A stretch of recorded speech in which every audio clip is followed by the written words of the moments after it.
ಸಂಸ್ಥೆಗಳು ಎಲ್ಲರೂ ಕೂಡ ಬಂದು ಭಾಗವಹಿಸಿದ್ದಾರೆ. ಹಾಗೂ ಇದನ್ನ ಬೆಂಗಳೂರು ನಾರ್ತ್ ಕಾರ್ಪೊರೇಷನ್ ವತಿಯಿಂದ ಅವರ ಆಯುಕ್ತರಿಂದ ಹಿಡಿದು ಎಲ್ಲರೂ ಸೇರಿ ಕಾರ್ಯಕ್ರಮ ಆಯೋಜನೆ ಮಾಡಿದ್ದಾರೆ. ಎಲ್ಲ ಅಧಿಕಾರಿಗಳಿಗೂ ಸ್ವಾಗತ ಬಯಸುತ್ತಾ ಇವತ್ತು ಮಾನ್ಯ ಮುಖ್ಯಮಂತ್ರಿಗಳ ಸೂಚನೆ ಮೇರೆಗೆ ಈ ಒಂದು ಅಭಿಯಾನಕ್ಕೆ ನಾವು ಚಾಲನೆ ಕೊಡ್ತಾ ಇದ್ದೇವೆ. ಸುಮಾರು ವರ್ಷಗಳಿಂದ ಎಲ್ಲಿ ಸಿಕ್ಕಿದ್ರೆ ಅಲ್ಲಿ ರಸ್ತೆ ಬದಿಗಳಲ್ಲಿ, ಸಾರ್ವಜನಿಕ ಜಾಗಗಳಲ್ಲಿ ಯಾರೋ ರಾತ್ರಿನೋ ಎಲ್ಲೋ ಯಾರು ನೋಡದೇ ಇದ್ದಾಗ ಈ ಕಟ್ಟಡದ ತ್ಯಾಜ್ಯವನ್ನ ತಂದು ಸುರಿದು, ಇದು ಎಲ್ಲಂದ್ರೆ ಅಲ್ಲಿ ಯಥೇಚ್ಛವಾಗಿ ಸುರಿದು ಬೆಂಗಳೂರಿನ ಆರೋಗ್ಯಕ್ಕೂ ಮಾರಕ ಇದು. ಯಾಕೆಂದ್ರೆ ಇಂಥ ಜಾಗ ನೀವೆಲ್ಲ ನೋಡಿದ್ರೆ ಇದರಲ್ಲಿ ಹಾವುಗಳು, ಇಲಿಗಳು, ಸೊಳ್ಳೆಗಳು, ಅನಾರೋಗ್ಯದ ತಾಣ ಇದು. ಜೊತೆಗೆ ನೋಡೋದಕ್ಕೂ ಕೂಡ ಬಹಳ ಅಸಹ್ಯಕರವಾದಂತ ವಾತಾವರಣ. ಅದು ಅಲ್ಲದೆ ಈ ಸ್ಪಾಟ್ ಏನಿದೆ, ಬೆಂಗಳೂರು ಇಂಟರ್ನ್ಯಾಷನಲ್ ಏರ್ಪೋರ್ಟ್ ಇಂದ ಯಾರೇ ಬಂದ್ರು ಇಲ್ಲಿ ಕಂಪಲ್ಸರಿ ಆಗಿ ಪಾಸ್ ಆಗ್ತಾರೆ. ಇದು ಒಂಥರ ಇಂಟರ್ನ್ಯಾಷನಲ್ ಎಂಟ್ರಿ ಪಾಯಿಂಟ್ ಬೆಂಗಳೂರಿಗೆ. ಇಂಥ ಕಡೆ ಬೇರೆ ಕಡೆನೂ ಬೆಂಗಳೂರು ನಗರದಲ್ಲಿ ಇದೇ ರೀತಿಯಲ್ಲಿ ಅಸಹ್ಯಕರವಾದಂತ ಬೆಂಗಳೂರಿನ ಆರೋಗ್ಯ ಮತ್ತು ಸೌಂದರ್ಯವನ್ನ ಕೆಡಿಸ್ತಕ್ಕಂತಹ ಈ ತ್ಯಾಜ್ಯ ಸುರಿದಿರೋದು ಏನಿದೆ, ಇದನ್ನ ನಿರ್ಮೂಲನೆ ಮಾಡಬೇಕು ಅಂತ ಮುಖ್ಯಮಂತ್ರಿಗಳು ಸೂಚನೆ ಕೊಟ್ಟ ಮೇಲೆ ಕಳೆದ 1.5 ತಿಂಗಳಿನಿಂದ ಇದನ್ನ ನಾವು ನಮ್ಮ ಅಧಿಕಾರಿಗಳು ಮತ್ತೆ ಎಲ್ಲ ಬೇರೆ ಬೇರೆ ಸಂಸ್ಥೆಯವರು ಸೇರಿ ಪ್ಲಾನ್ ಮಾಡಿ ಇವತ್ತು ಈ ತೆರವು ಮಾಡತಕ್ಕಂತ ಕಾರ್ಯಕ್ರಮಕ್ಕೆ ಆಗಸ್ಟ್ ತಿಂಗಳು ಸ್ವಾತಂತ್ರ್ಯ ದಿನ ಇರುವಂತಹ ತಿಂಗಳು. ಈ ಆಗಸ್ಟ್ ತಿಂಗಳಿನಲ್ಲಿ ಕಟ್ಟಡ ತ್ಯಾಜ್ಯದಿಂದ ಸ್ವಾತಂತ್ರ್ಯ ಬೆಂಗಳೂರಿಗೆ ಸಿಗಬೇಕು ಅಂತೇಳಿ ನಾವು ನೀವು ಎಲ್ಲರೂ ಸೇರಿ ಜಸ್ಟ್ ಕ್ಲೀನ್ ಬೆಂಗಳೂರು JCB ಮಾಡೋಣ, ಬೆಂಗಳೂರಿನ ಸುಧಾರಣೆ ಮಾಡೋಣ ಅನ್ನುವಂತ ಈ ಅಭಿಯಾನಕ್ಕೆ ಮಾನ್ಯ ಮುಖ್ಯಮಂತ್ರಿಗಳು ಚಾಲನೆಯನ್ನ ಕೊಟ್ಟಿದ್ದಾರೆ. ಸಾರ್ವಜನಿಕ ಸ್ಥಳಗಳಲ್ಲಿ ಸಾವಿರಾರು ಜಾಗದಲ್ಲಿ ಈ ತರ ಇದೆ. ಡೆಬ್ರಿಸ್ ಒಂದೇ ಅಲ್ಲ, ಕೆಲವು ಕಡೆ ಪೈಪ್ಗಳು ಬಿಟ್ಬಿಟ್ಟಿದ್ದಾರೆ, ಕೆಲವು ಕಡೆ ಕಂಬಗಳು ನಿಂತೋಗಿದೆ. ಹಿಂದೆ ರೋಡು ಡ್ರೈನ್ ಕೆಲಸ ಮಾಡೋವಾಗ ಸ್ಲ್ಯಾಬ್ಸ್, ಕಲ್ಲು ಎಲ್ಲಂದ್ರೆ ಅಲ್ಲೇ ಬಿಟ್ಬಿಟ್ಟು ಹೋಗಿದ್ದಾರೆ. ಒಂದು ಅರ್ಧ ತೆಗ್ದಿದ್ದಾರೆ, ಅರ್ಧ ಅಲ್ಲೇ ಬಿಟ್ಬಿಟ್ಟಿರ್ತಾರೆ.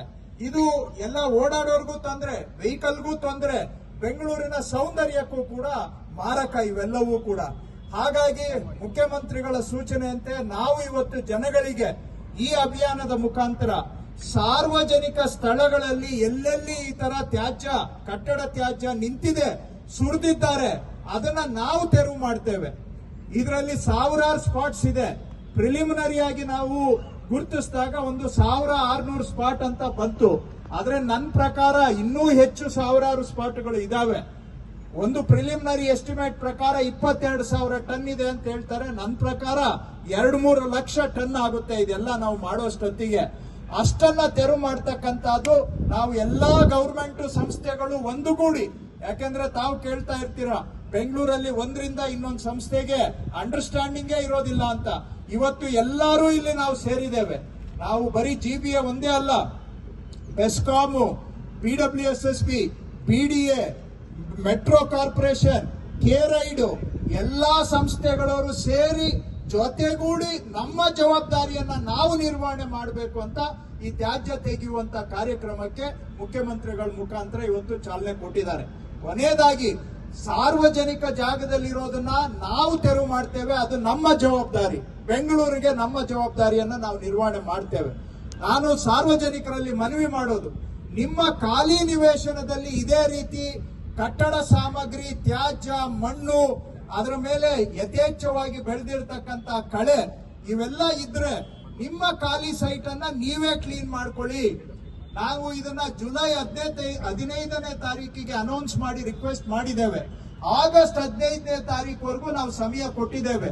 ಅದರಲ್ಲಿ ತಮ್ಮ ಖಾಲಿ ನಿವೇಶನವನ್ನ ದಯವಿಟ್ಟು ತಾವೇ ಸ್ವಚ್ಛ ಮಾಡಿಕೊಂಡು, ನಿಮ್ಮದು ಒಂದು ಅಳಿಲು ಸೇವೆ ಬೆಂಗಳೂರಿಗೆ.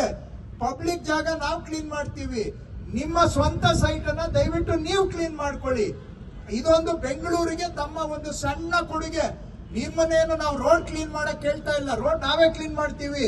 ನಿಮ್ ಖಾಲಿ ಸೈಟ್ ಅನ್ನ ದಯವಿಟ್ಟು ತಾವು ಕ್ಲೀನ್ ಮಾಡ್ಕೊಳ್ಳಿ ಅಂತ ಮನವಿ ಮಾಡ್ತಾ ಇದ್ದೇವೆ.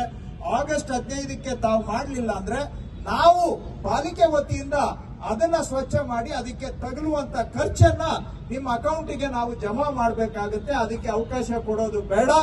ನೀವು ಸಹ ಏನಾದ್ರೂ ಬೆಂಗಳೂರಿನಲ್ಲಿ ಸುಧಾರಣೆ ಆಗ್ಬೇಕಂದ್ರೆ ನಾವು ನೀವು ಜೊತೆಗೂಡಿ ಕೈ ಜೋಡಿಸಿದ್ರೆ ಮಾತ್ರ ಸುಧಾರಣೆ ಸಾಧ್ಯ.